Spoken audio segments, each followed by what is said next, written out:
Good morning, children. Children, how was your periodic test? I know that you all have done well in your periodic test. Now today I am going to start new chapter in science, and that is chapter 8, and the name of chapter is Life of Animals. All living things complete their lifespan and die one day. They take birth, grow and produce their own kind. Reproduction is the process by which all living beings produce their own kind.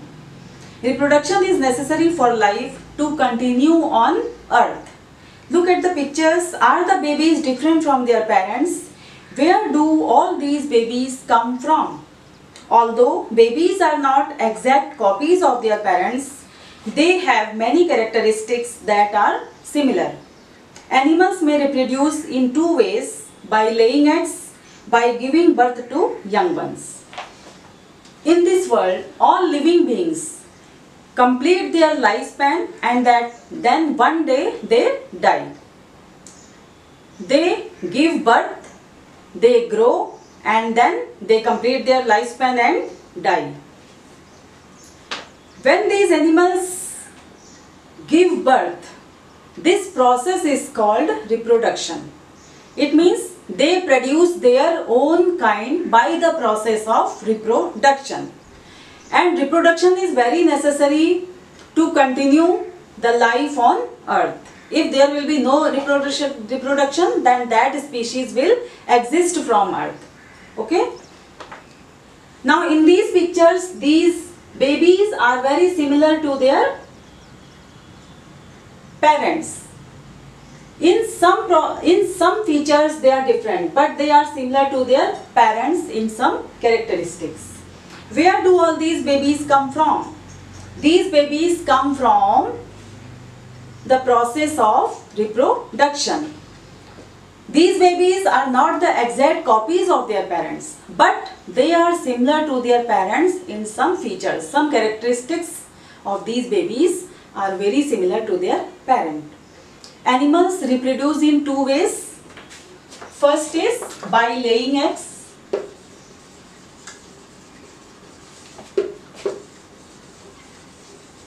And second is by giving birth. By giving birth to their young ones.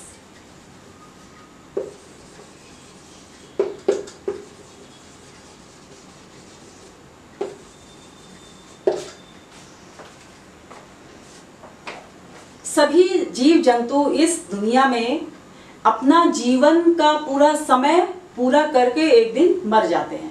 अपना जीवन काल पूरा करके एक दिन मर जाते हैं. मतलब जैसे मनुष्य है, उसकी एज मानी गई है 100 इयर्स, तो वो अपने उसका जितना समय है, अगर वो 72 इयर्स का उसका लाइफ स्पैन है, तो वो 72 इयर्स में अपना पूरी जिंदगी कंप्लीट करके उसकी डेथ हो जाती है.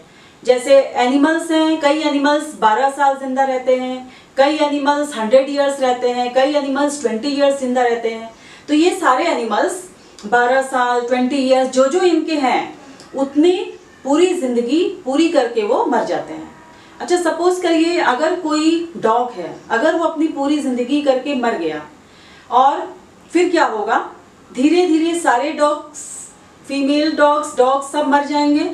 तो क्या होगा? इस दुनिया में डॉग रहेगा ही नहीं. तो इसके लिए क्या होता है कि इसके लिए कि ये सभी जाति धरती पर रहें, मतलब इनका एग्जिस्टेंस बना रहे, तो इसके लिए क्या होता है? रिप्रोडक्शन होता है. ठीक है? इसके द्वारा क्या होता है? वे अपनी तरह का एक दूसरा जंतु पैदा करते हैं. इसके द्वारा, रिप्रोडक्शन के द्वारा. ओके? रिप्रोडक्शन अगर नहीं होगा तो इस दुनिया से, इस धरती से जीव धीरे धीरे खत्म होने लगेंगे. क्योंकि रिप्रोडक्शन होता है, इसीलिए डॉग का बेबी होता है. देखिए आपने, डॉग का बेबी है, और ये टाइगर का भी बेबी है, और ये बर्ड्स अपने बेबीज को बर्थ देते हैं एग्स के द्वारा. तो अगर रिप्रोडक्शन नहीं होगा तो धीरे धीरे इस दुनिया से जिंदगी खत्म होने लगेगी. तो इसी को बचाने के लिए प्रोसेस है जिसे बोलते हैं रिप्रोडक्शन. इसमें वो अपनी तरह का एक दूसरा जानवर पैदा करते हैं। जैसे डॉग डॉग को पैदा करता है, कैट कैट को पैदा करता है। और ये रिप्रोडक्शन में जो पैदा करते हैं, जो बच्चे होते हैं, वे अपने मम्मी पापा के काफ़ी कैरेक्टरिस्टिक्स उनके अपने पेरेंट्स के सिमिलर होती है, मतलब अपने पेरेंट्स के समान होती है। कुछ कुछ में डिफरेंट दिख सकते हैं, कुछ फीचर्स उनके डिफरेंट हो सकते हैं, लेकिन काफ़ी इन बच्चों की अपने पेरेंट्स से काफ़ी कैरेक्टरिस्टिक्स में समानता होती है। और कितने तरह से होता है रिप्रोडक्शन? रिप्रोडक्शन 2 तरह से होता है। पहला है by laying eggs. By laying eggs मतलब कुछ जानवर अंडे देते हैं और उस अंडे से फिर चूजा निकलता है। जैसे बर्ड्स हैं, बर्ड्स अंडे देती हैं, फिर वो अंडा एक दिन फूट करके उसमें से फिर बच्चा निकल जाता है, ठीक है। और कुछ जानवर होते हैं by giving birth to their young ones. कुछ जानवर वो जो होते हैं वे अपनी ही तरह का दूसरा पैदा करते हैं, ठीक है। जैसे डॉग डॉग को पैदा करता है, कैट कैट को पैदा करता है। इस तरह से रिप्रोडक्शन होता है और इस धरती पे उनकी संख्या बनी रहती है, जानवरों की संख्या बनी रहती है। अगर रिप्रोडक्शन नहीं होगा तो क्या होगा? इस धरती से उन जानवरों की संख्या धीरे धीरे कम होने लगेगी। ओके, तो आज today is your first class after exam. Now today I will this much only for today's session. Okay children,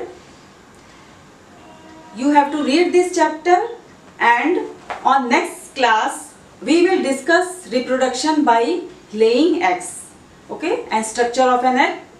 Okay, now till then stay safe, stay at home, keep on learning. Thank you children.